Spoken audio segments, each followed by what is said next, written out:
Queridos irmãos e irmãs, a graça e a paz do nosso Senhor e Salvador Cristo Jesus, amém?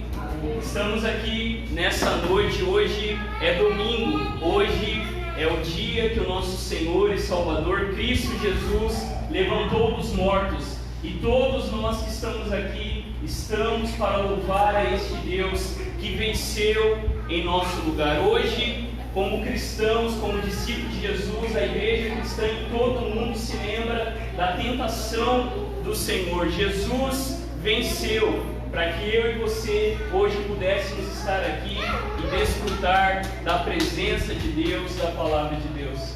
Nós somos, queridos, nessa noite, acolhidos pela palavra de Deus que nos diz assim, conforme registrada no Salmo 47, versículo 5 e o Salmo 119, 108.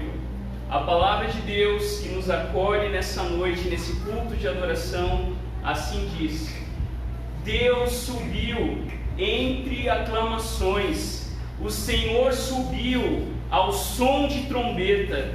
Senhor, aceita as ofertas voluntárias dos meus lábios e ensina-me tuas ordenanças.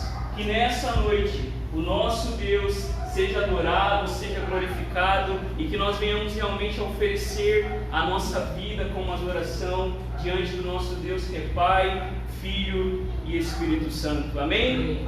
Amém? Vamos ficar em pé, queridos, neste momento.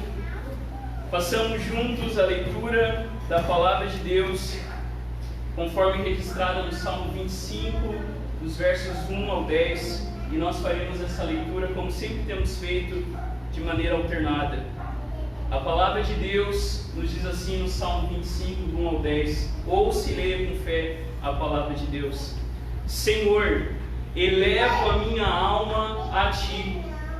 Meu Deus, eu confio em Ti, que eu não me frustre, que os meus inimigos não triunfem sobre mim, que nenhum dos que esperam em Ti venha se frustrar. Fiquem frustrados os que, sem causa, procedem de forma traiçoeira. Senhor, faz-me saber teus caminhos, ensina-me tuas veredas. Guia-me na tua verdade e ensina-me, pois tu és o Deus da minha salvação. Em ti coloco minha esperança o dia todo. Senhor, lembra-te da tua compaixão e da tua bondade, pois são eternas. Não te lembres dos pecados da minha mocidade, nem das minhas transgressões, mas, Senhor, lembra-te de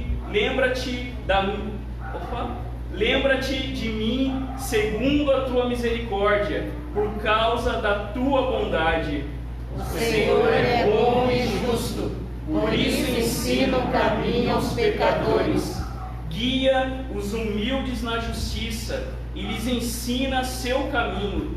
Todos os caminhos do Senhor são misericórdia e verdade para os que guardam sua aliança e seus testemunhos. Amém. Louvemos o nome do Senhor, declarando que estamos aqui, queridos irmãos e irmãs, por causa da misericórdia e do amor de Deus. E a nossa oração é que Jesus venha e se faça presente aqui com poder e grande glória sobre nós. Cantemos dizendo que Jesus é a razão da nossa adoração. Cantemos Maranata, ora vem, Senhor Jesus.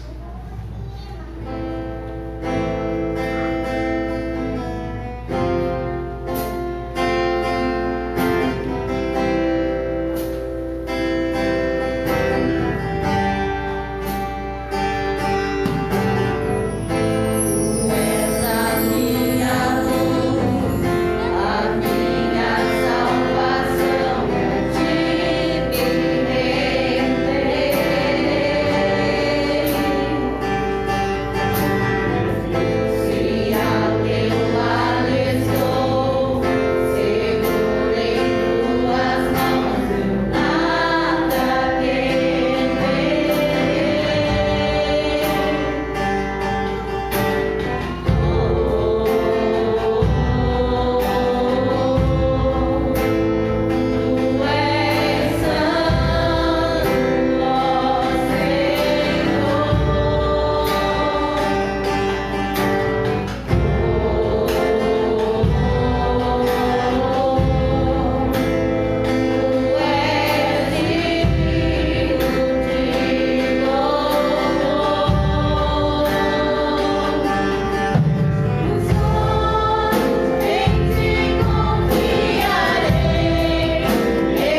Aleluia. Feche seus olhos, vamos ao Senhor através de uma oração de adoração, reconhecendo que Jesus está vivo, que Ele está neste lugar.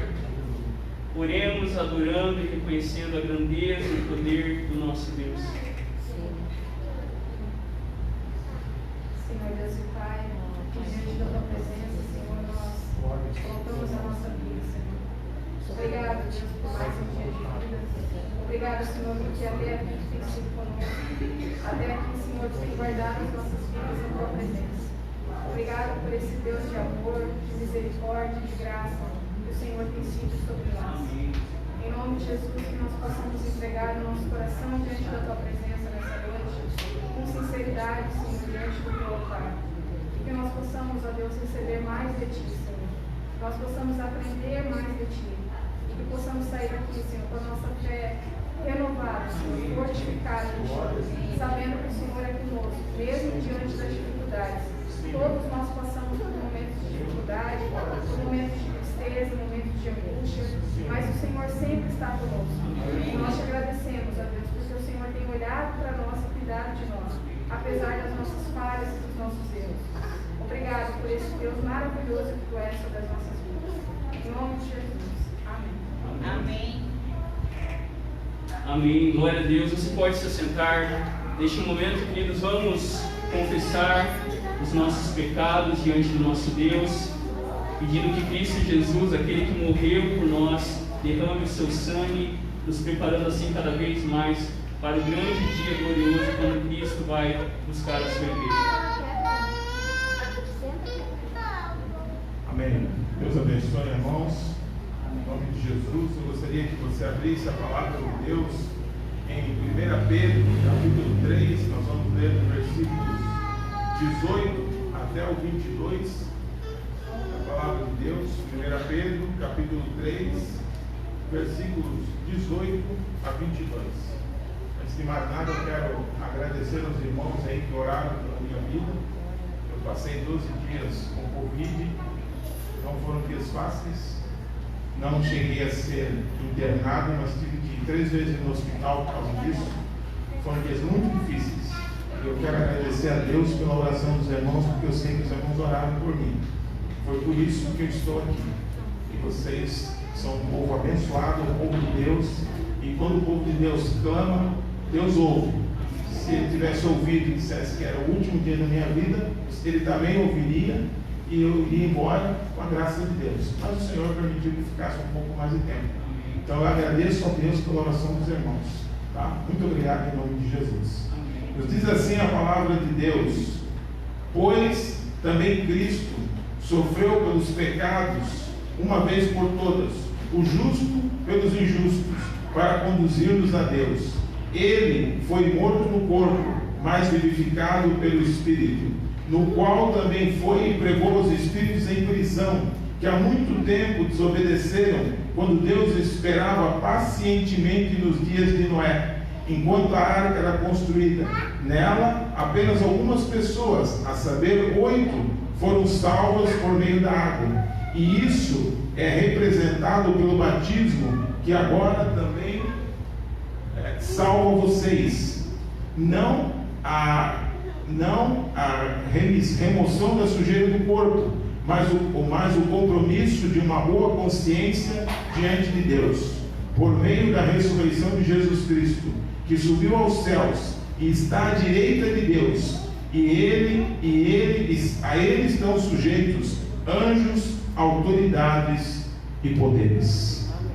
Irmãos, eu gostaria de que hoje, nesse momento, nós venhamos confessar os nossos pecados, mas eu gostaria de saber o seguinte: quem não tiver nenhum problema de saúde, que a gente pudesse ficar de joelhos, que a gente pudesse se ajoelhar, conversar com o nosso Deus, abrir o nosso coração de joelhos. É um momento muito especial. Nós estamos iniciando um processo que, próximo da Páscoa, estamos nos dirigindo para a Páscoa. É claro que isso não é uma justificativa, mas é um momento especial. Eu gostaria que aquela pessoa que não tem nenhum problema de saúde, que possa se ajoelhar, que você possa se ajoelhar por um momento, conversar com o seu Deus, e depois nós vamos orar, né? Agradecer ao nosso Deus por Ele ter nos ouvido.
Querido e amado Deus, a Ti toda a honra e toda a glória. Como diz na Tua palavra, Senhor Jesus, Tu estás à direita do Pai, intercede por nós, e estão sujeitos a Ti todos os poderes, sejam celestiais ou terrestres, e nós também estamos sujeitos a Ti. Não podemos de maneira nenhuma agirmos ou falarmos ou simplesmente fazermos de conta que não pecamos. Somos redimidos, fomos chamados para sermos santos, mas a Tua palavra diz que não há ninguém que não peque sobre a terra, somente Jesus não pecou. Por isso, Pai, juntamente com os meus irmãos, eu quero aqui neste momento suplicar a Tua misericórdia. Primeiro, Pai, nós pecamos como indivíduos, porque negligenciamos o Teu nome, fazemos de conta que o Senhor não existe, muitas vezes vivemos como ateus, como se o Senhor não existisse. Fazemos do nosso jeito, da nossa maneira e achamos que estamos certos. Mas também nós pecamos como igreja, porque o Evangelho não pode ser pregado nem pelos que acreditam em falsos deuses, nem pelos ateus, nem por aqueles que são materialistas de qualquer gênero. A Tua igreja foi chamada para pregar o Evangelho.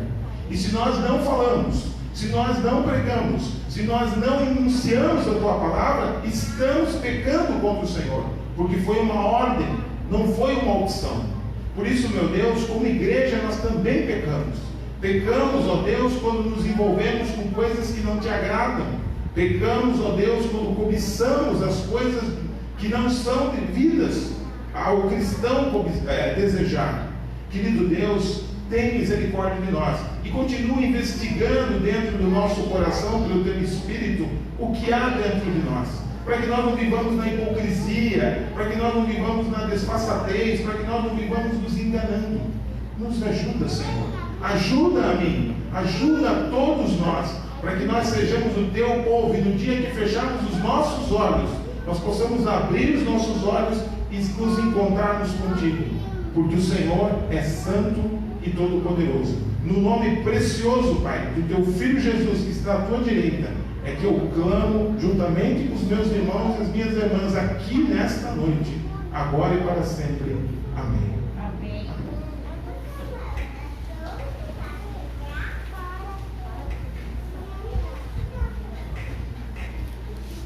Queridos, fiquemos em pé neste momento, certos do perdão de Deus derramado a nós por meio de Cristo Jesus.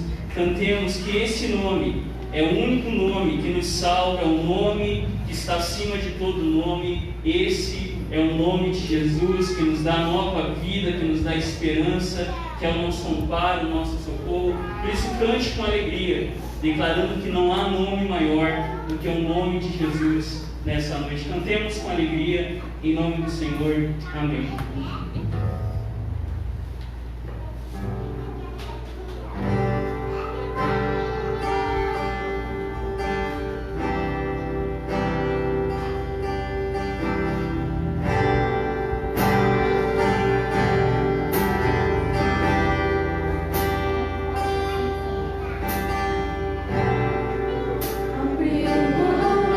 Sua glória.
Aleluia, seu nome é maravilhoso, conselheiro, Deus forte, Pai da eternidade e príncipe da paz. Vamos juntos, queridos, neste momento, confessar a nossa fé a uma só voz. Vamos todos a uma só voz. Creio em Deus Pai Todo-Poderoso, Criador dos céus e da terra.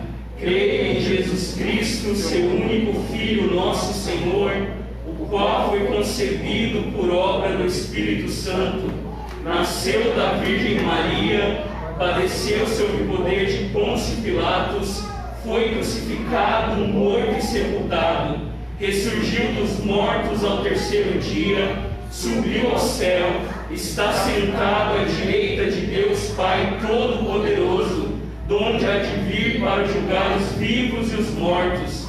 Creio no Espírito Santo, na Santa Igreja Católica, a comunhão dos santos, na remissão dos pecados, na ressurreição do corpo, na vida eterna. Amém. Amém. Você pode se assentar neste momento. Queridos, este é o momento do nosso culto, onde nós vamos interceder uns pelos outros. Eu convido o presbítero Ivair a fazer essa oração. E neste momento eu convido você a abaixar a sua cabeça e colocar todos os seus motivos diante do Senhor. Lembrando dos nossos irmãos e irmãs que estão enfermos, que estão fracos, que se encontram neste momento com medo, angustiados. Que o Senhor console, que o Senhor ampare. Apresentemos as pessoas que queremos e desejamos que o Senhor alcance com salvação, com libertação. Oremos, queridos. Coloque neste momento todo mundo que está aqui, as crianças pequenininhas. Vamos fechar os nossos olhinhos. Ore pelo amiguinho, ore pelo papai, pela mamãe, pela vovó, pelo vovô. Vamos todos neste momento derramar o nosso coração diante do Senhor, intercedendo pelos motivos de oração.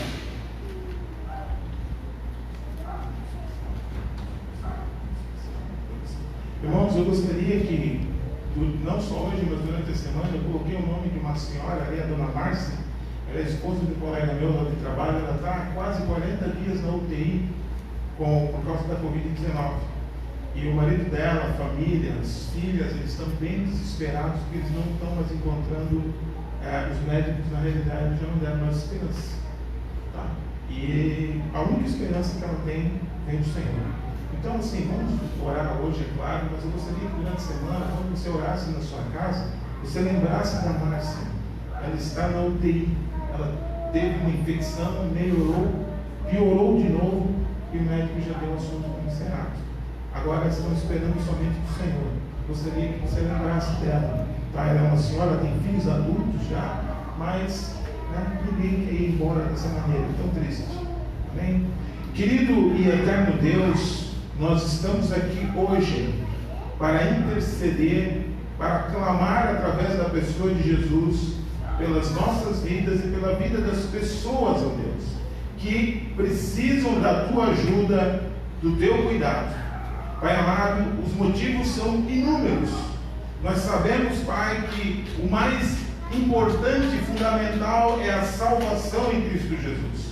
E nós temos parentes, temos amigos, temos vizinhos que ainda não te conhecem de verdade. Talvez até eles tenham ido numa igreja, participado do culto, de uma reunião, mas eles ainda não te conhecem. O teu Espírito Santo de Deus não atuou na vida deles da maneira como a Bíblia diz, a ponto deles entregarem as suas vidas e reconhecerem o senhorio de Cristo nas suas vidas.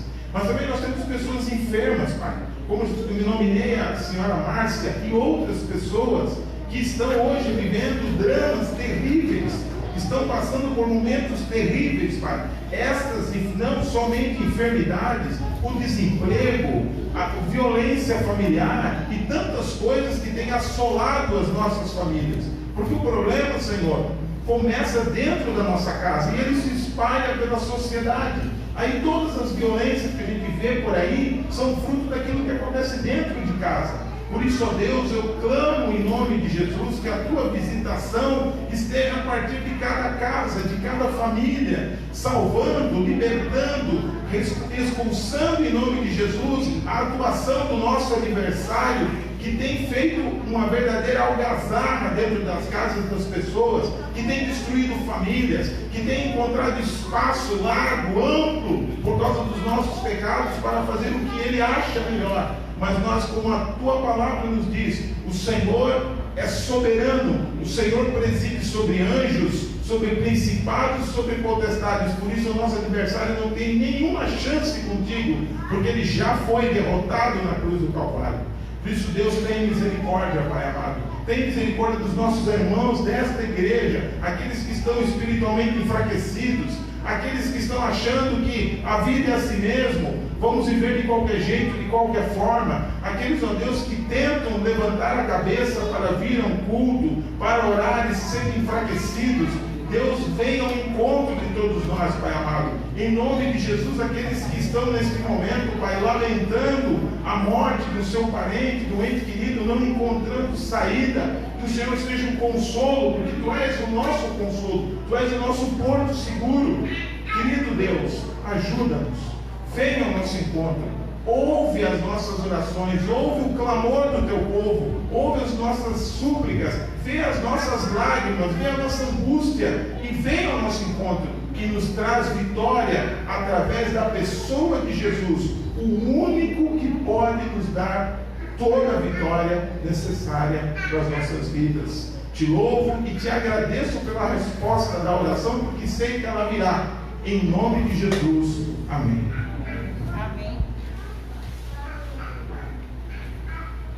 Quero convidar as crianças a virem aqui. Nós vamos orar pelas nossas crianças. Venham aqui. As nossas crianças serão também ministradas pela palavra de Deus. Cheguem aqui as crianças. Vamos orar pelos nossos pequenos, pedindo que Deus as abençoe, que Deus fale ao coraçãozinho das nossas crianças. Estenda, querido e querida, sua mão para cá neste momento. Vamos orar pelas nossas crianças. E vamos orar assim, as crianças que estão aqui também, ó, vamos fechar nossos olhinhos, todo mundo aqui na frente, ó. Vamos ensinar os adultos como se ora. Fecha os olhinhos, todo mundo, e vamos falar assim todos juntos. Senhor Jesus, muito obrigado, porque o Senhor é o nosso Deus, é o nosso amigo, é o nosso Pai. Obrigado porque Jesus morreu na cruz por nós. E é sobre esse amor tão grande que queremos ouvir nessa noite. Fala o nosso coração por meio da Tua palavra e por meio do Teu Espírito Santo em nós. Em nome de Jesus. Amém. Amém. As crianças podem ir lá na sala, onde serão também ministradas pelo Evangelho, pela Palavra de Deus. O tema que as crianças vão estudar lá é Deus, somente Deus, o mesmo tema que nós aqui vamos estudar nessa noite.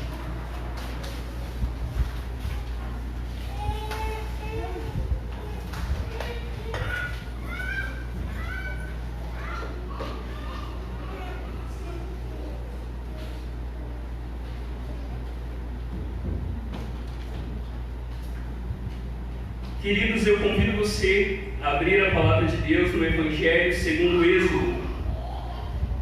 O Êxodo é o segundo livro do Primeiro Testamento, o Antigo Testamento, que nos conta a história de Deus como Criador, Deus como Redentor através da vida do povo de Israel. E nessa noite nós vamos ler a palavra de Deus e vamos estudar, continuando a nossa série dos 10 Mandamentos, Êxodo, e nós faremos a leitura dos versos 3 até o verso 6. Todos encontraram? Deus, somente Deus, é o tema do nosso sermão nessa noite. Deus, somente Deus. Todos encontraram? Assim diz a palavra do nosso Deus. não tenha outros deuses diante de mim. Não faça para você imagem de escultura, nem semelhança alguma do que há em cima no céu, nem embaixo na terra, nem nas águas debaixo da terra.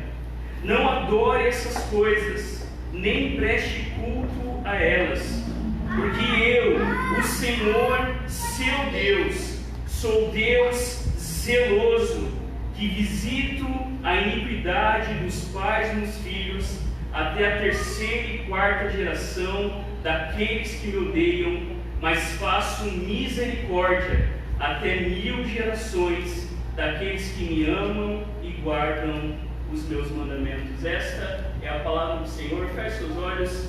Pai, nós te damos graças pela tua palavra. Te louvamos, ó Deus, porque a tua lei, ela é pura, ela é preciosa. A tua lei é perfeita e restaura a nossa alma. A tua lei, Deus, traz liberdade. A tua lei traz sobre nós a vida que flui do teu caráter.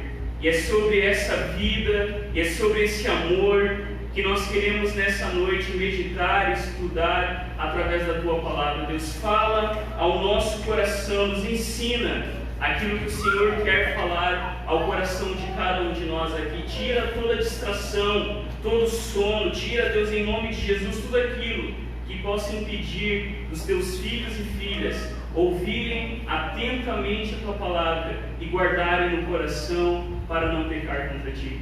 Que as palavras dos meus lábios e a meditação do meu coração sejam agradáveis na tua presença, Senhor, rocha minha e meu Redentor. Por Cristo Jesus nós oramos. Amém. Amém. Queridos, antes da gente começar, vocês estão me ouvindo bem? Leandro, eu acho que está muito agudo. Aqui está parecendo que eu estou numa caixinha. Não sei se vocês estão ouvindo assim, mas aqui para mim está. Tenta lá ver se não é muito agudo, está faltando um pouquinho de grave, só para não ficar esse som estranho. Aqui os irmãos estão ouvindo bem? Está tranquilo? Não está assim? Só para a gente ter certeza que. Eu acho que é o retorno que está. Mas vamos lá. Queridos, quando nós refletimos sobre esses 2 versículos, nós vamos ver essas 3 coisas. Grave isso: o Senhor não quer concorrentes, o Senhor quer total submissão e o Senhor quer uma adoração amorosa. Essas 3 verdades nós vemos nesses 2 primeiros mandamentos, nessas 2 primeiras ordens que Deus dá ao seu povo. E quando nós refletimos, queridos, sobre a realidade de Deus e sobre a nossa realidade, eu e você embarcamos em uma aventura e tanto. Porque como eu vou colocar ali para vocês acompanharem um pouquinho o nosso raciocínio, como Calvino escreveu na abertura da sua obra magna, quase toda a soma de nosso conhecimento, que de fato se deva julgar como verdadeiro e sólido, consta de 2 partes: o conhecimento de Deus e o conhecimento de nós mesmos. A nossa vida, na verdade, é isso: conhecer a Deus, e à medida que nós conhecemos a Deus, nós também nos conhecemos. Se nós queremos realmente desfrutar de uma vida com liberdade, de uma vida com propósito, de uma vida com amor, eu e você precisamos conhecer a Deus, porque à medida que nós conhecemos a Deus, nós conhecemos também nós, como seres humanos, como criaturas, como criação de Deus. E segundo Stanley Jones, um outro que foi um missionário, ele diz o seguinte: a religião é o homem buscando a Deus, por isso há tantas religiões, mas o Evangelho é Deus buscando o ser humano, por isso há somente um Evangelho. Essas 2 coisas nós precisamos ter no nosso coração. Nós existimos para conhecer a Deus, porque Deus, a Trindade Santa, quis dividir com a gente, dividir com a sua criação, a sua glória, o seu poder, a sua majestade, o seu amor, que o Pai, o Filho e o Espírito Santo por toda a eternidade viviam na criação. Deus quis compartilhar isso conosco, e quando nós pensamos no Evangelho, nós precisamos gravar isso no nosso coração. Religião é o homem buscando a Deus.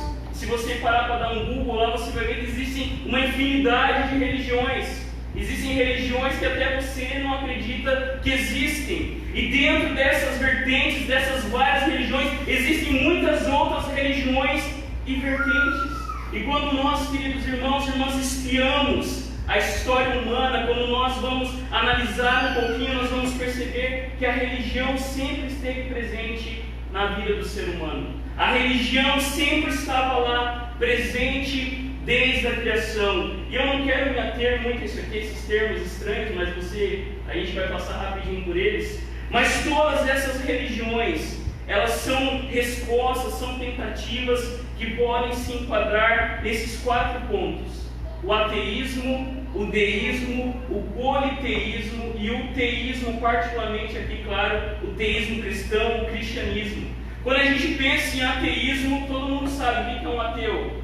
O ateu é aquele que não acredita em Deus, que não acredita no sobrenatural. Para ele só existe aquilo que os nossos olhos podem ver, aquilo que a ciência consegue aferir. O ateu é aquele que diz que não há Deus, não há um Criador, nada existe além dessa vida. E várias filosofias, principalmente no século passado, embarcaram nessa ideia. Então o ser humano abraça, por exemplo, o niilismo, que é a ideia de que a vida não tem sentido, que a vida não tem propósito, que nós estamos aqui soltos e largados à própria sorte. O ateísmo gerou também o absurdo, gerou o tédio, gerou tantas coisas, uma vida fragmentada e sem Deus. O ateísmo é essa mentalidade: Deus não existe. Tudo não passa do fruto de evolução ou de uma grande explosão. A tentativa do ser humano é de dizer isso: não há Deus. E na Bíblia isso já está presente. O tolo diz em seu coração: não há Deus. O próprio Agostinho vai dizer que todo aquele que é ateu ele deseja que Deus não exista. Ele quer que esse Deus não exista. E talvez você diga: não, eu não sou ateu, estou longe disso, eu creio no Deus que criou todas as coisas. Mas nós temos então o deísmo. E o deísmo, queridos irmãos e irmãs, está mais perto de nós, evangélicos, protestantes, que foi um movimento que dizia o seguinte: não, há um Deus que criou todas as coisas, mas esse Deus criou esse universo como um relógio. Ele deu partida e deixou esse universo solto à sua própria sorte. Há um Deus, mas ele está tão distante da sua criação que ele não quer nem saber da gente. Ele ficou tão bravo, tão incomodado com aquilo que ele criou, que é mais ou menos aquilo que a gente cria e na hora gosta e deixa jogado num canto, enchendo de poeira. Os deístas são essas pessoas que dizem isso: há um Deus, e os agnósticos entram nisso aqui. Há um Deus, há alguém que criou o mundo, mas ele está tão distante da sua criação, ele está tão longe de nós, que ele não se importa com as nossas vidas, que ele não se importa com o que acontece nas nossas vidas. Muitos filósofos e muitos protestantes seguiram esse caminho, e a gente vai ver que isso vai desembocar em várias teologias, como a teologia da morte de Deus, a teologia aberta, a teologia relacional, no sentido de que, de fato, o Deus que o deísmo nos mostra não é o Deus revelado nas Escrituras. E nós temos também, queridos, o politeísmo. E o politeísmo vem dessa ideia de poli aqui, são muitos deuses. Os politeístas são aqueles que dizem que não há apenas um Deus, mas existem tantos e tantos e tantos deuses, que até mesmo qualquer coisa pode ser um Deus. Uma pedra pode ser um Deus, uma árvore pode ser um Deus, uma pessoa pode ser um Deus. O politeísta é aquele que é onde mostra que Deus está em todos os lugares. Uma caixa de som pode ser um Deus, uma pessoa, o nosso coração, tudo pode ser Deus. As religiões, queridos irmãos e irmãs, o budismo, o hinduísmo e tantas religiões que dentro desse movimento, eles não dizem que é apenas uma divindade, mas existem várias divindades e eles estão ali oscilando ao mesmo tempo entre o ateísmo e o politeísmo. O politeísmo são essas religiões que estão em voga. Essa religião, queridos irmãos e irmãs, que vai dizer que tudo é Deus, que tudo pode ser Deus, que não há um único Deus vivo e verdadeiro. E, em quarto lugar, nós temos aí o que nós chamamos de teísmo, que é a crença em um Deus pessoal, em um único Deus. E nós sabemos que existem 3 religiões no mundo que são teístas: o judaísmo, o cristianismo e o islã. Todos eles são teístas, todos eles vão dizer que há apenas um Deus. Mas quando nós olhamos, queridos irmãos e irmãs, particularmente para a fé cristã, nós vamos ver que apesar deles crerem no único Deus, eles creem em um Deus diferente daquele revelado por Jesus Cristo. Talvez você pense aí, isso está longe de nós. Eu sou cristão, ou até mesmo aqueles que não são cristãos, mas nós vamos ver, queridos irmãos e irmãs, que nós não estamos tão longe assim dessas ideias como nós imaginamos. E eu coloquei aqui embaixo, mais ou menos trazendo para os nossos dias, o que a gente pode oscilar nessas 4 vertentes. E o primeiro que eu coloquei aqui é o ateísmo prático, que é a ideia de que, embora você creia em Deus, eu creio em Deus, mas eu vivo como se Deus não existisse. Eu creio que há um Deus, mas esse Deus é como um velhinho que fica no asilo, que toda semana a gente vai visitar ele na igreja. O cristão ateu, o ateu praticante, o ateu cristão é aquele que crê em Deus intelectualmente, mas no seu dia a dia parece que Deus está preso em um lugar onde ele vai visitar esse Deus semanalmente. Às vezes nós agimos assim. Quando Deus fala para a gente confiar, quando Deus fala para a gente descansar, e a gente parece, queridos irmãos e irmãs, que embarca nesse ateísmo prático. Mas olha o segundo, nós podemos, queridos, em nossa vida prática, flertar também com o deísmo contemporâneo. Quando, por exemplo, eu e você caímos em uma religião generalizada, impessoal, sem compromisso com Deus e a sua revelação. O crente, o cristão deísta, é aquele que embarca em umas ideias como todos os caminhos levam a Deus. As pessoas, Jesus não é o único caminho da salvação. E o deísta, queridos, é aquele que não tem um compromisso, é aquele que não vive a sua espiritualidade pautada em Deus e na sua revelação, escrita e encarnada através de Jesus Cristo. Quantas vezes nós caímos nesse caminho, nos esquecendo que Deus quer de cada um de nós um compromisso com Ele e com a sua palavra. Ou ainda, queridos, eu e você podemos namoricar o politeísmo natural, no sentido de que tudo é Deus. E aqui, queridos irmãos e irmãs, nós somos muito tentados nessa categoria. Quando nós, por exemplo, queridos irmãos e irmãs, colocamos o amor romântico, né, e a música, o cinema está aí para demonstrar como que a gente trata isso como um Deus. Quando a gente, por exemplo, coloca o dinheiro, ou o poder, ou a família, ou o trabalho, ou qualquer coisa no lugar de Deus, um lugar prioritário que pertence só a Deus, de certa maneira nós estamos vivendo esse politeísmo natural, esquecendo, queridos irmãos e irmãs, que o único que pode satisfazer o nosso coração e aquilo que é mais profundo dentro de nós é o Senhor, o Deus conforme é revelado em sua palavra e em Jesus Cristo.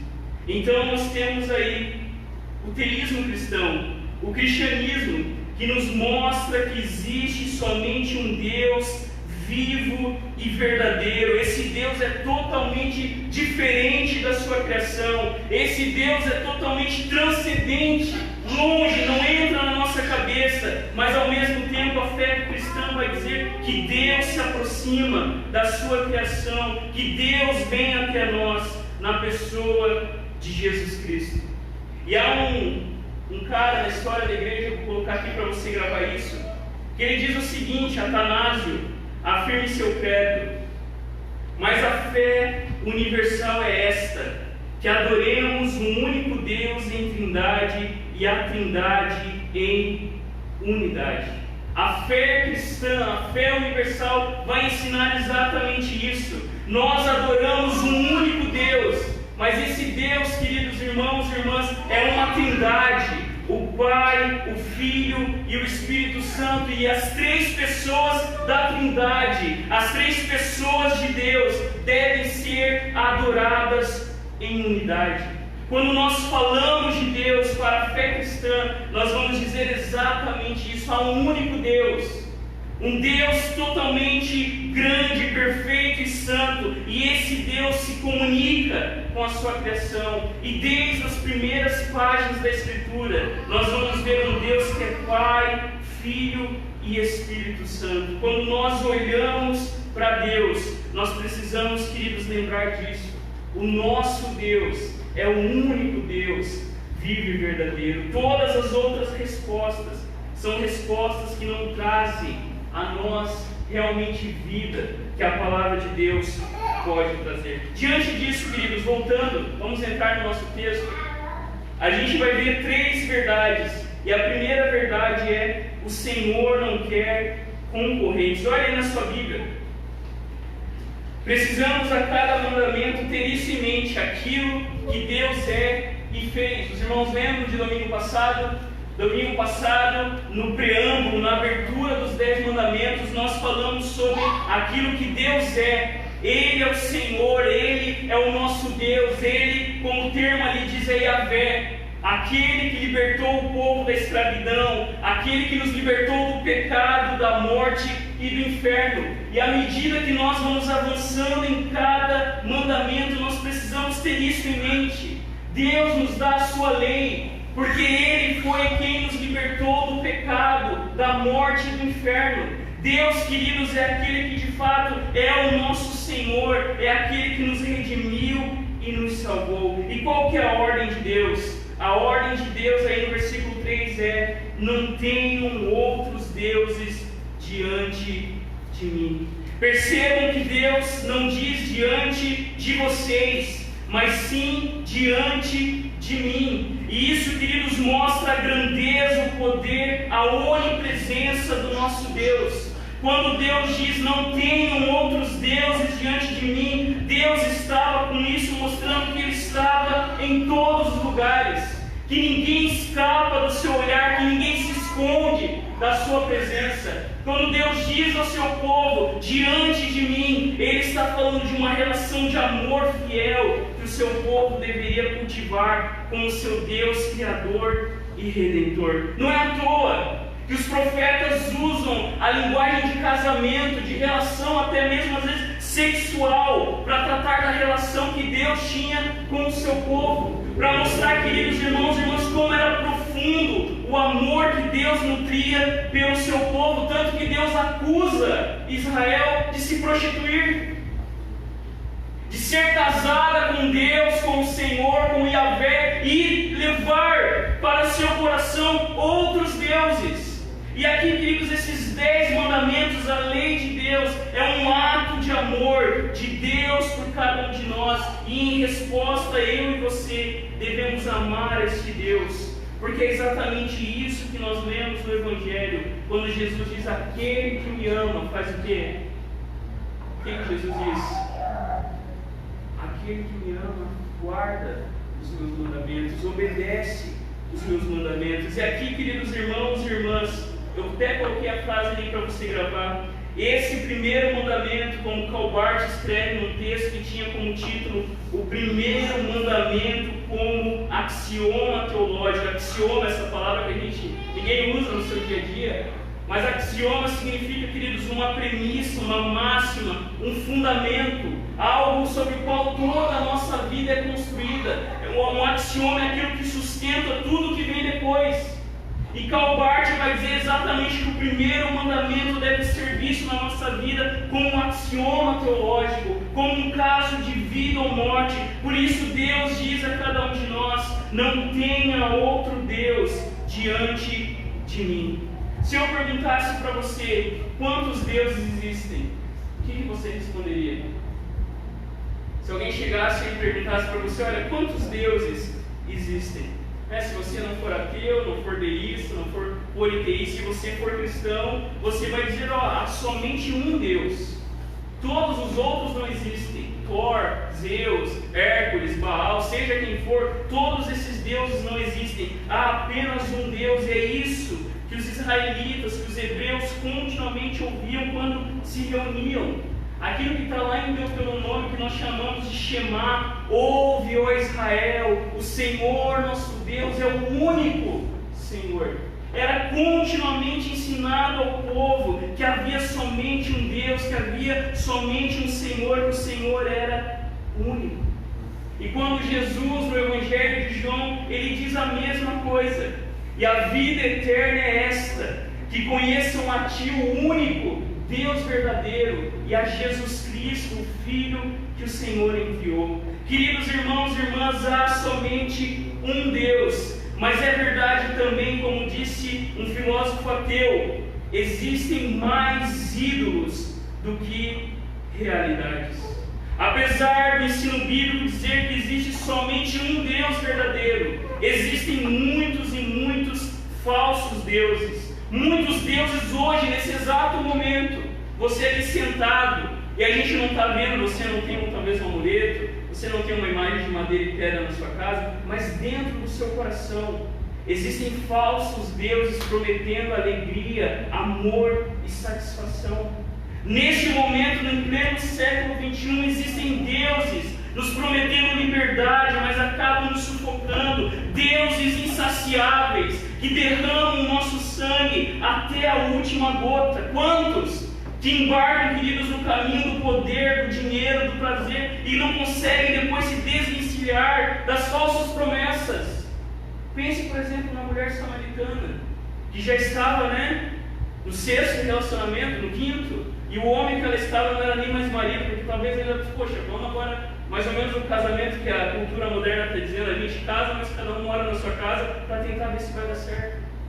Existem falsos deuses ainda hoje prometendo a mim e a você satisfação, mas eles são como aqueles deuses pagãos, eles derramam o nosso sangue até a morte. Mas o que nós vemos quando Deus diz, não tenho outros deuses diante de mim? O nosso Deus, queridos, já derramou o sangue por cada um de nós. Eu e você não precisamos derramar sangue, eu e você não precisamos seguir falsos deuses, porque o nosso Deus entrou na história e na cruz Jesus declarou, está consumado, é o brado da cruz. Se você está em um relacionamento, se você está vivendo uma vida onde você busca satisfação nas coisas que podem se perder, essas coisas vão te escravizar. E quando Deus dá a sua ordem, quando Deus, queridos irmãos, dá a sua lei ao seu povo, Deus não queria que o povo vivesse triste, sem prazer, mas muito pelo contrário. Quando Deus diz, não tenham outros deuses diante de mim, Deus estava dizendo, o único que pode satisfazer o coração de vocês sou eu. Dinheiro nenhum do mundo, prazer nenhum do mundo, nada, nem ninguém pode, queridos irmãos e irmãs, dar aquilo que somente Jesus, o nosso Deus, pode fazer por cada um de nós. Marcaram aí? Vamos tentar para ver se a gente... É a primeira vez que eu estou fazendo assim, vamos ver se isso fica bom. Queridos, agora continue no texto. O próprio texto vai mostrar a infinidade de deuses, porque aí Deus, e apesar do termo em hebraico poder ser tanto, não tem um outro Deus como Deus, Elohim, mas, queridos irmãos e irmãs, aqui a ideia é realmente, queridos, e Deus já sabia disso. Tudo poderia se tornar um Deus. O apóstolo Paulo vai declarar que em nossa rebelião nós decidimos adorar a criação em lugar do Criador. Quando Deus diz, não tenho outros deuses diante de você, Deus está dizendo, eu devo ser o primeiro na vida de vocês. Eu não quero ter concorrentes. Porque o que Adão e Eva fizeram, o que nós fazemos? Nós adoramos a criatura no lugar do Criador. E quando nós fazemos isso, a nossa vida gera morte e autodestruição. Paulo vai dizer isso de forma categórica no início de Romanos. Que os homens são indesculpáveis, porque os homens, em sua rebelião, preferiram virar as costas para o Criador e adorar a criatura no lugar do seu Criador. Paulo vai dizer na sua carta que os ídolos não são nada, mas aqui, queridos irmãos e irmãs, o que Deus quer de mim e de você é lealdade exclusiva. Deus não quer dividir o nosso coração com ninguém. Deus não quer que a gente venha dividir a nossa vida e aquilo que Deus tem para nós com mais ninguém. O primeiro lugar deve ser do Senhor. Não é isso que Jesus disse no Evangelho? Vocês não podem servir a dois senhores. Ou vocês vão amar um e desprezar o outro. Jesus vai dizer, você não pode. E isso, queridos irmãos e irmãs, a gente pode até exemplificar também no casamento. Apesar que isso no tempo moderno é bem complicado. Imagina que você é casado, daí você chega em casa com uma mulher, você que é casado, ou você que namora, E o teu marido chega, imagina, o Ivar chegando lá na casa dele, dizendo para a esposa dele: olha, Beth, essa aqui é a dona fulana, minha outra esposa. E agora a gente vai dividir o espaço, eu não tenho mais uma esposa, eu tenho agora 2 esposas. A dona Beth ia: olha, sente-se, toma um cafezinho aqui comigo. Já ia pegar a arma escondida lá debaixo do colchão e era uma vez o Ivar ia acertar o fulana. Queridos, é a mesma coisa que Deus está dizendo aqui. Deus quer lealdade exclusiva. O problema de Israel, o nosso problema era o sincretismo, era a mistura de outros deuses com o Deus verdadeiro, e Deus não aceita isso. O primeiro lugar é de Deus, a exclusividade da nossa vida é Deus. Tudo que nós fazemos em primeiro lugar deve ser para Deus, porque é isso que Deus está dizendo. Quem libertou vocês do Egito? Oséias, a carta apaixonada de Deus, vai dizer: não foi Baal, não foi esses postes ídolos que vocês aprenderam a adorar nessas terras. Eu libertei você, fui eu que chamei o meu filho do Egito. E aqui, queridos irmãos e irmãs, Deus está falando sobre exclusividade. Deus quer o primeiro lugar na nossa vida. Nós lemos, por exemplo, Josué, quando ele diz ao povo: portanto, temam o Senhor e sirvam-no de todo o coração. Lancem fora os ídolos que os seus antepassados serviam quando viviam além do Eufrates e no Egito. Sirvam somente a Deus. O problema de Israel e o nosso problema não era abandonar Deus totalmente, mas era misturar. Eu adoro a Deus e a fé, mas eu também tenho o meu culto para Baal, tenho o meu culto para Astorate, tenho o meu culto para Será.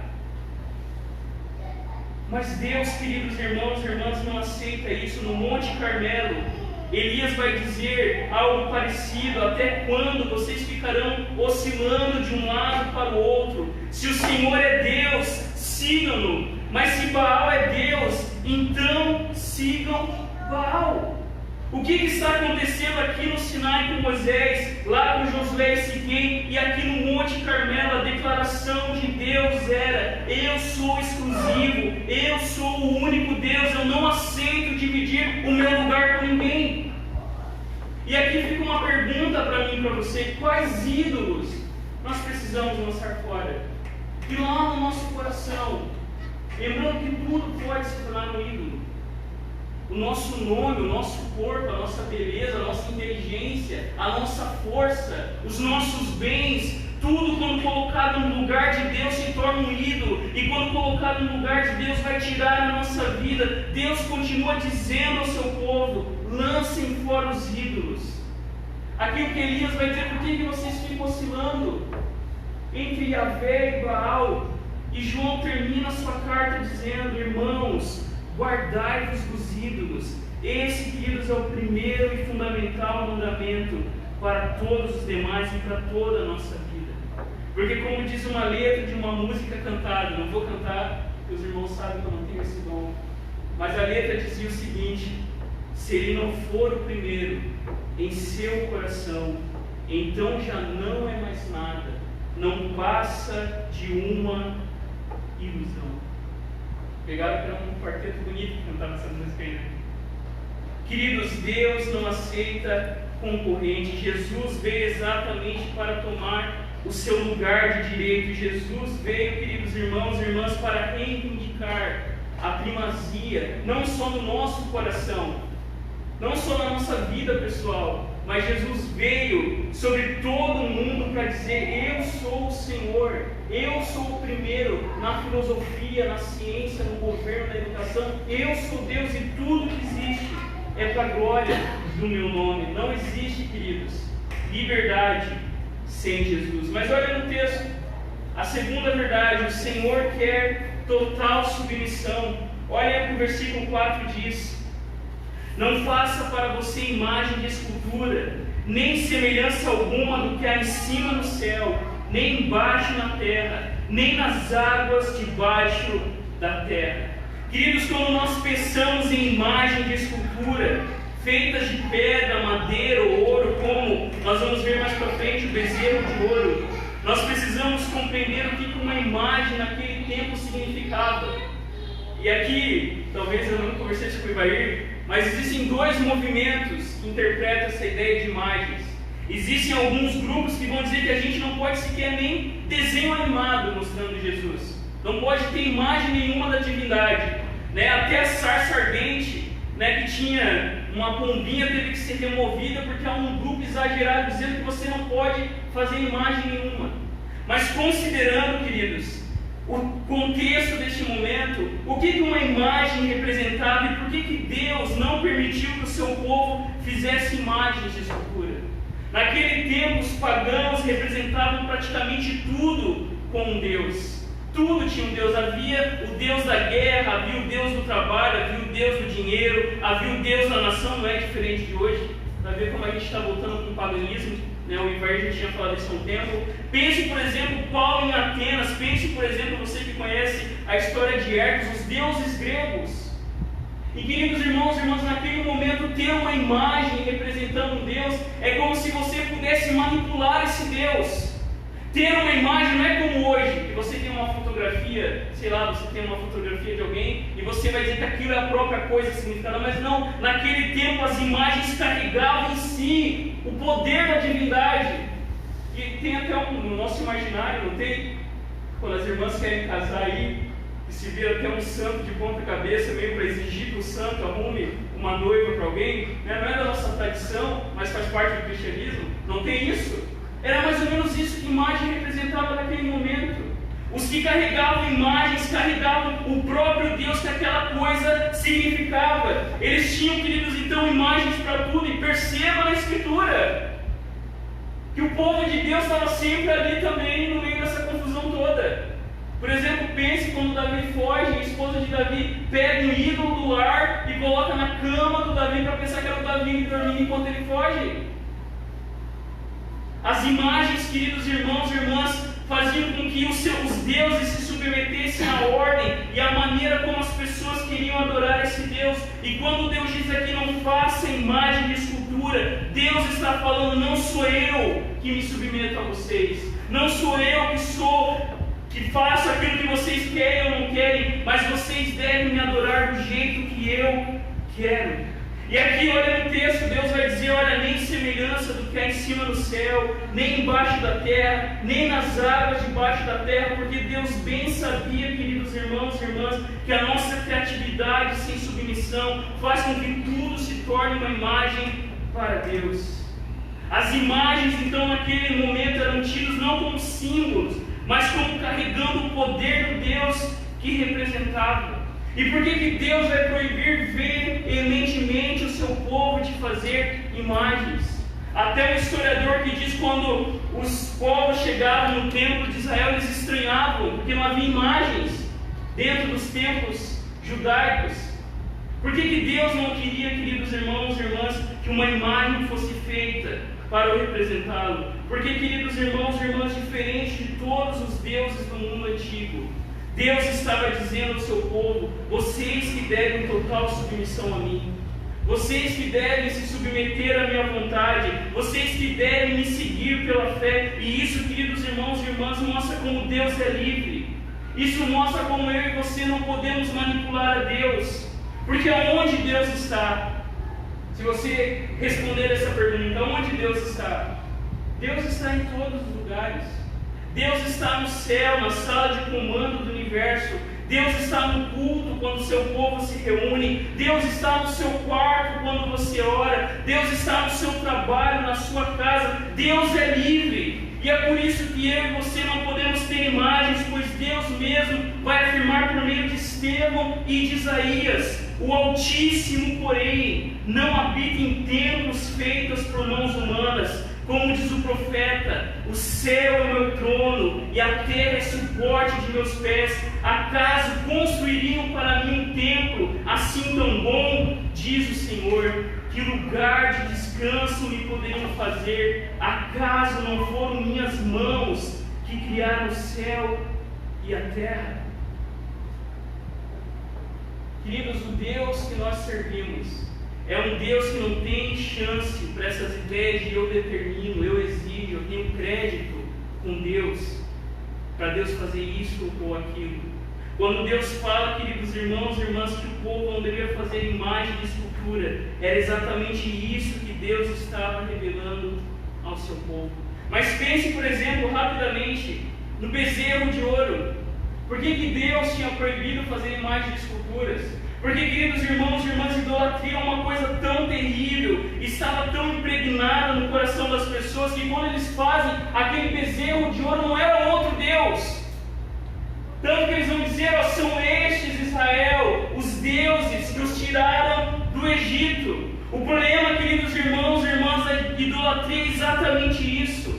Quando Deus proíbe o povo de fazer imagens, Deus já estava livrando o seu povo daquilo que viria. Aonde está o nosso Deus? O nosso Deus está em todos os lugares. O nosso Deus não está preso num amuleto, não está preso num lugar, não está preso numa imagem. Porque o que o povo queria era um Deus manipulável. Pense, queridos irmãos e irmãs, também na Arca da Aliança. Quando o povo de Deus começa a ver a arca como um talismã e não como a presença de Deus, Deus dá uma rasteira no seu povo. Deus faz com que o seu povo perca a guerra e ainda a arca é levada embora. Eles queriam um Deus domável. Eles queriam que Deus fosse apenas um talismã. Onde a arca está, estamos protegidos, se esquecendo que a arca representava a presença de Deus, e dentro da arca estava lá a lei de Deus, chamando o povo à obediência. Ou pense, queridos irmãos e irmãs, ainda na serpente de bronze que Moisés levantou no deserto. Quando, queridos irmãos e irmãs, o povo foi picado pelas serpentes, Deus dá uma ordem para Moisés levantar uma serpente de bronze, e todos aqueles que olhavam para a serpente eram curados. Sabe o que acontece depois? Essa serpente veio um culto em Israel. O texto vai dizer que Ezequias, quando ele começa a reforma, queridos irmãos e irmãs, ele destrói a serpente de bronze, porque os israelitas acendiam incenso para aquela serpente. Deus estava livrando o seu povo exatamente dessa idolatria. Deus, queridos irmãos e irmãs, estava mostrando para o povo que Ele era um Deus incontrolável, que Deus não pode ser manipulado, que Deus não pode ser domado, que Deus não pode ser controlado. E essas imagens eram a tentativa exatamente disso. Quando Deus proíbe o seu povo de fazer imagens, é exatamente isso que Deus estava dizendo para o povo. A quem vocês vão me comparar? Quem é semelhante a mim? Fui eu que criei todas as coisas. Nada pode se comparar à minha grandeza. A quem vocês vão me comparar? E nós não precisamos de imagens no sentido para adoração, porque o próprio Deus se fez imagem na pessoa de Jesus Cristo. O Verbo, a palavra, se fez carne e habitou entre nós, cheio de graça e de verdade. Queridos irmãos e irmãs, o que Deus quer de mim e de você é total submissão. Mas olha no texto, nós vemos a terceira e última parte. O Senhor quer uma adoração amorosa. O que o Senhor deseja de cada um de nós é uma adoração amorosa e sincera, porque olha os versos finais. O verso 5 e 6 diz assim: não adore essas coisas, nem preste culto a elas, porque eu, o Senhor, seu Deus, sou Deus zeloso, que visito a iniquidade dos pais nos filhos, até a terceira e quarta geração daqueles que me odeiam, mas faço misericórdia até 1000 gerações daqueles que me amam e guardam os meus mandamentos. Perceba, queridos irmãos e irmãs, nesses versos finais, que Deus fala sobre adoração, que Deus fala sobre prestar culto, que Deus fala que Ele é um Deus zeloso, um Deus ciumento, que Deus, irmãos e irmãs, tem ódio, misericórdia, amor e obediência aí presente. Quando Deus fala sobre adoração ao seu povo, Deus, queridos irmãos e irmãs, quer levar a cada um de nós a uma adoração mais profunda e verdadeira, a adoração em espírito e em verdade, conforme Agostinho, na sua conhecida frase, diz: fizeste-nos para ti, Senhor, e o nosso coração anda inquieto, enquanto não descansar em ti. Esse ponto aqui mostra o que está em jogo. Os mandamentos de Deus e a desobediência aos mandamentos de Deus falam sobre o nosso amor por Deus e aquilo que nós amamos. E o que Deus quer, queridos, nesses versos finais? Deus quer adoração e culto. Deus quer ser adorado, Deus quer ser louvado, Deus quer que a gente venha realmente a adorar Ele conforme Ele merece, é digno de adoração. Obrigado, meu irmão.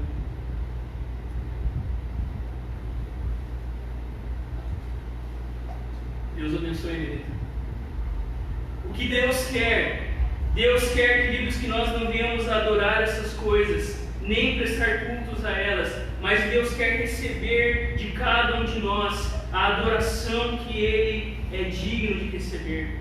O que Deus quer de mim e de você é uma adoração sincera e amorosa. A nossa confissão de fé vai dizer que esse segundo mandamento exige que nós devemos receber, observar e guardar puros e inalterados todo o culto e todas as ordenanças religiosas que Deus instituiu na sua palavra, especialmente a oração e ações de graças, a leitura, a pregação da palavra, a administração dos sacramentos, o governo e a disciplina da igreja, o ministério e sua manutenção. O que Deus quer de mim e de você? Deus quer, queridos irmãos e irmãs, que nós venhamos adorar a Ele com todo o nosso ser e com toda a nossa vida.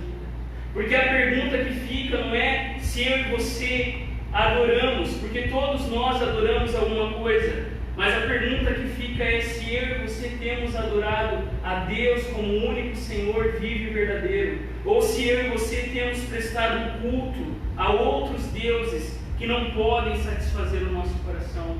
Porque olha como isso é pesado aí no texto. O texto continua dizendo que Deus é zeloso. E zeloso aqui, queridos, mostra o ciúme de Deus com a sua própria glória.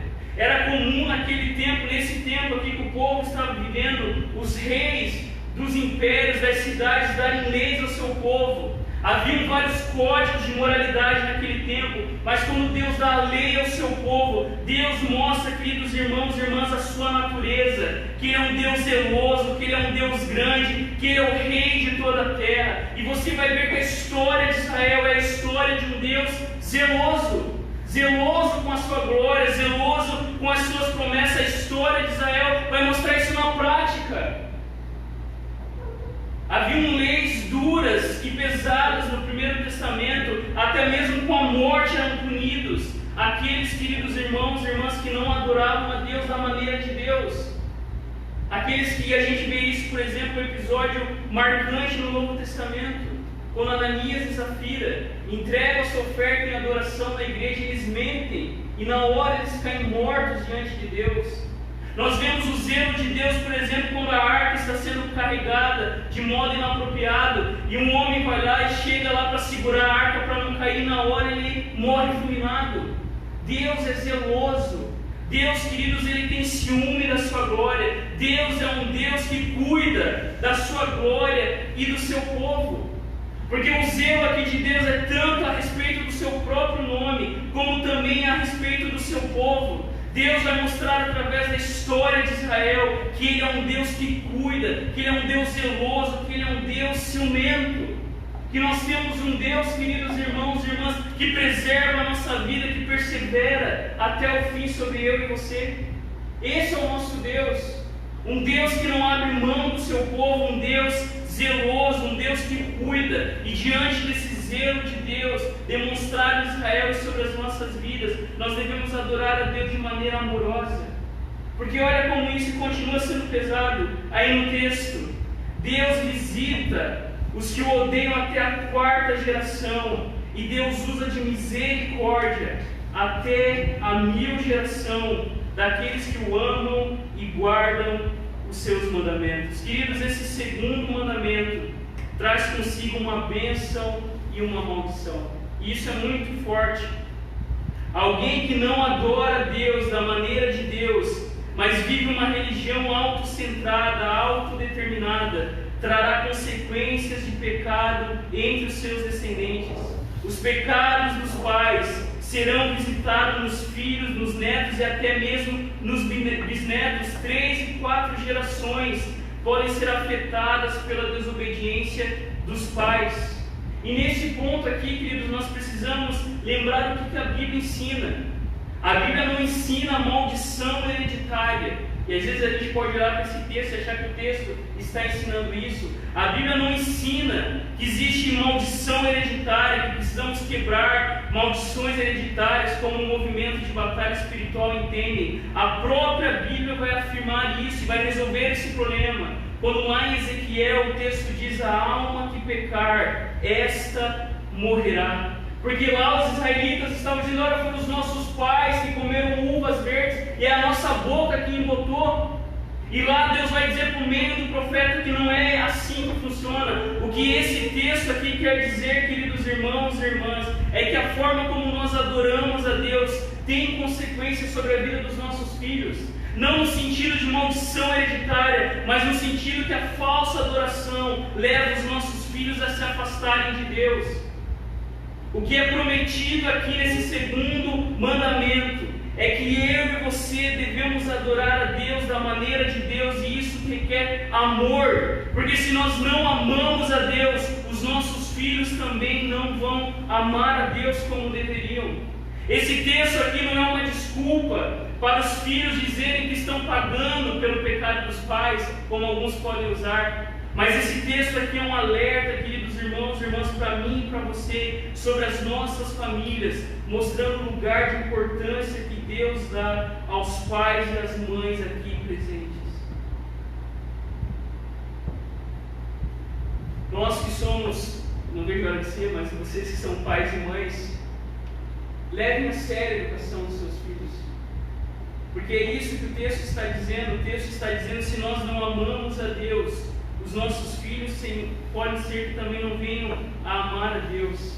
E queridos irmãos e irmãs, isso você precisa refletir. Nós precisamos refletir. Pais e mães aqui presentes, ensinem os seus filhos a amar e temer o Senhor.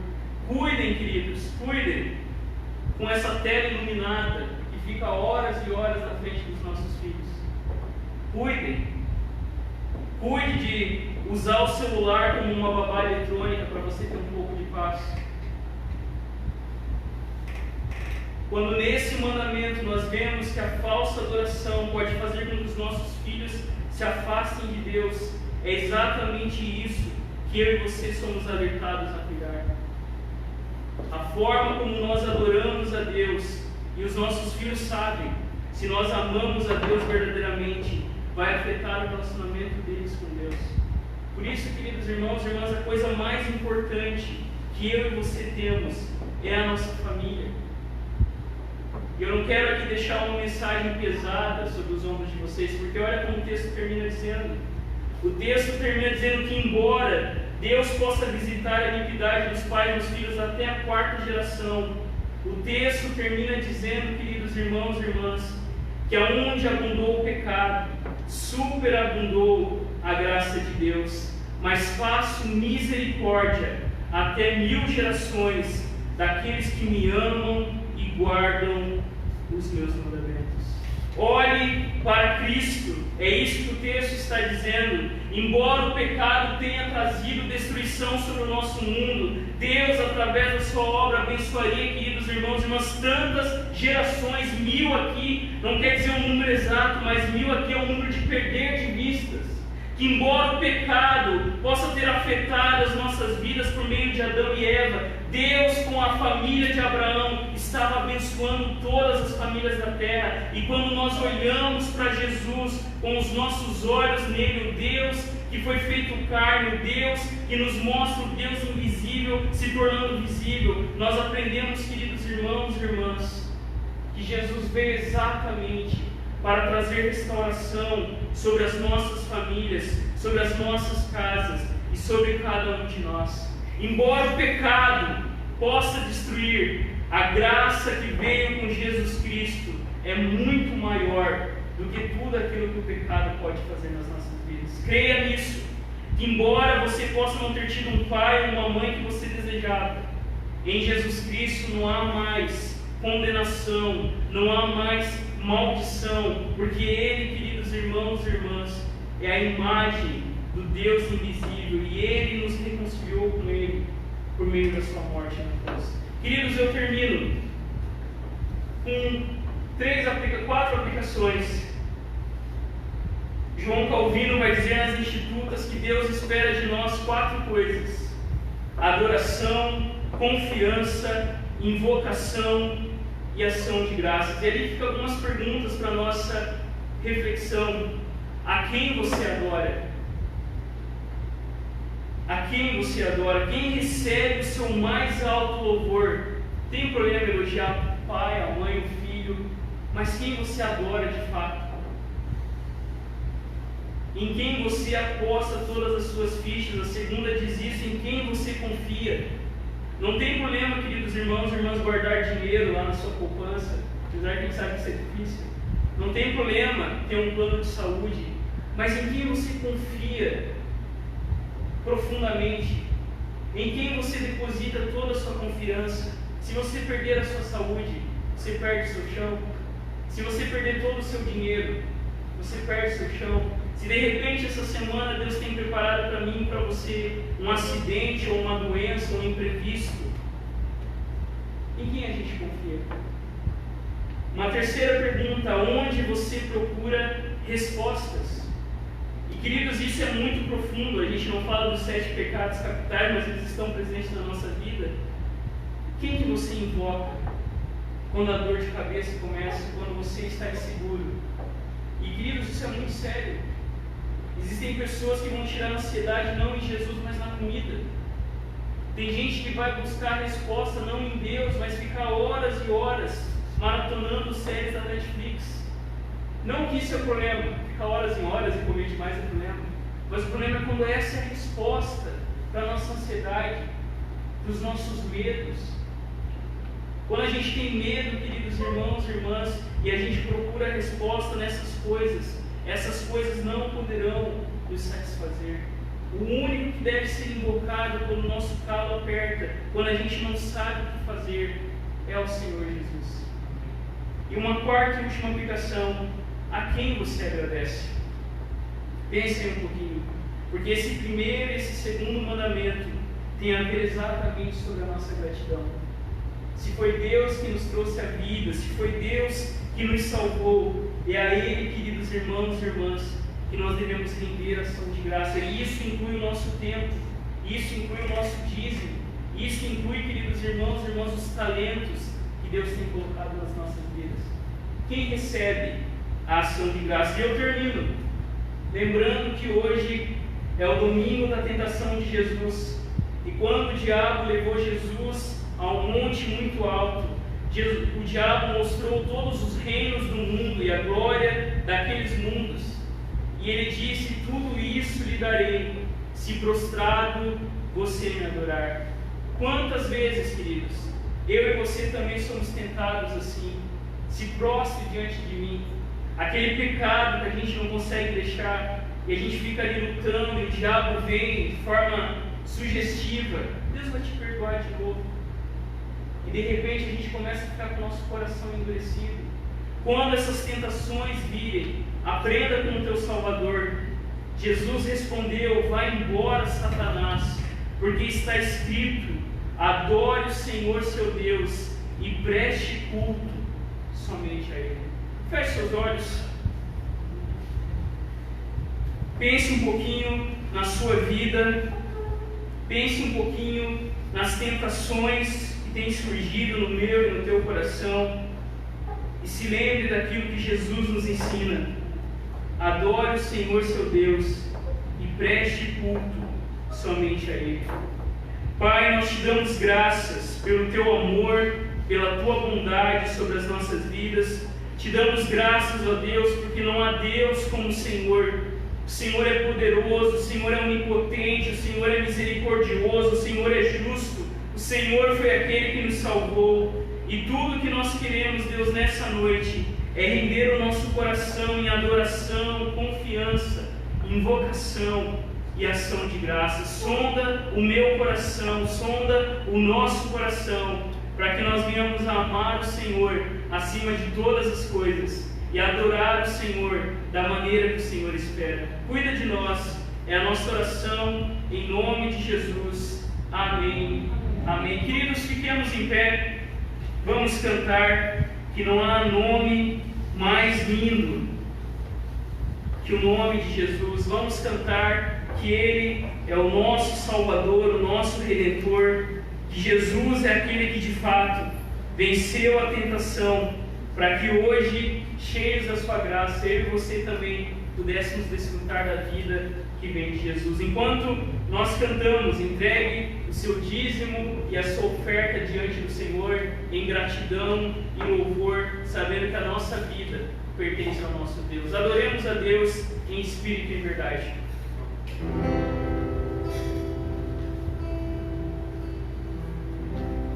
No início eras a palavra, com Deus Altíssimo,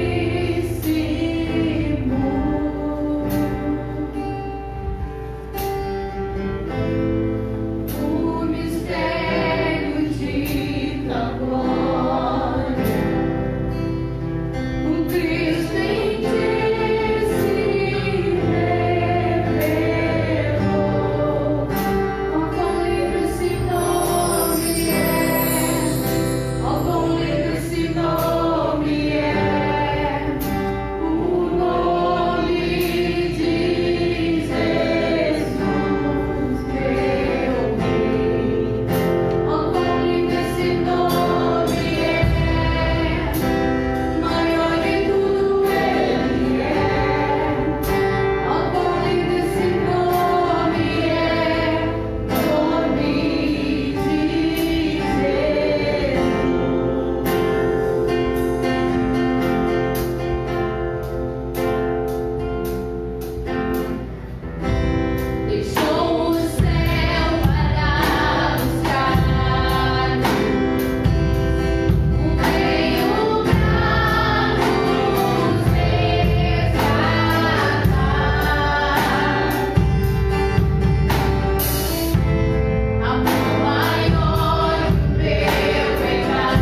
Vamos lá?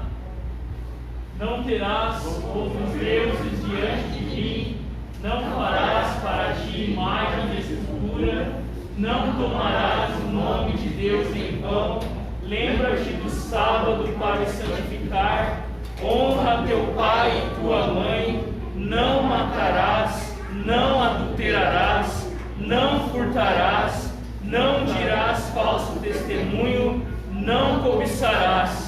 Senhor, tem misericórdia de nós e inclina os nossos corações a guardar a tua lei. Amém. Nós somos enviados pelo Salmo 116, versículo 1, e o Salmo 91, versículo 2, que diz assim: Eu te oferecerei sacrifícios de ação de graças e invocarei o nome do Senhor.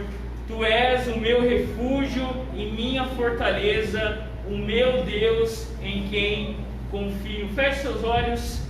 Deus Todo-Poderoso, cujo bendito Filho foi levado pelo Espírito para ser tentado pelo diabo, apressa-te em socorrer a todos nós, que somos atacados por muitas tentações. Nós te pedimos, e assim como conheces as fraquezas de cada um de nós, dá-nos encontrar-te poderoso para nos salvar, por Jesus Cristo, teu Filho, nosso Senhor, que vive e reina contigo e com o Espírito Santo, um só Deus, agora e sempre. Amém. Recebamos, queridos, a bênção do Congresso Presbítero Ivair, e assim somos despedidos na paz do nosso Deus. Amém. Recebam a bênção. Que o grande amor do nosso Deus, que a graça de nosso Senhor e Salvador Jesus Cristo, que os dons e que o fruto do Espírito Santo esteja com cada um dos irmãos, com as suas famílias, com as suas casas e com toda a igreja de Jesus Cristo espalhada na face da terra. Que o Senhor nos dê uma semana de bênçãos e de vitórias somente em Jesus Cristo. Amém. Amém. Amém. Você pode se assentar por um instante enquanto nós ouvimos o refrão, e assim somos despedidos na paz do nosso Deus. Jesus.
paz do Senhor, que Deus abençoe as nossas vidas, que nós venhamos realmente adorar o Senhor em espírito e em verdade. O Senhor esteja com cada um de nós. Na quarta, estamos aqui reunidos para o nosso encontro de oração. E se Deus quiser, no domingo estaremos novamente reunidos para o nosso culto de adoração. Vamos na paz, que o Senhor nos acompanhe em nome de Jesus.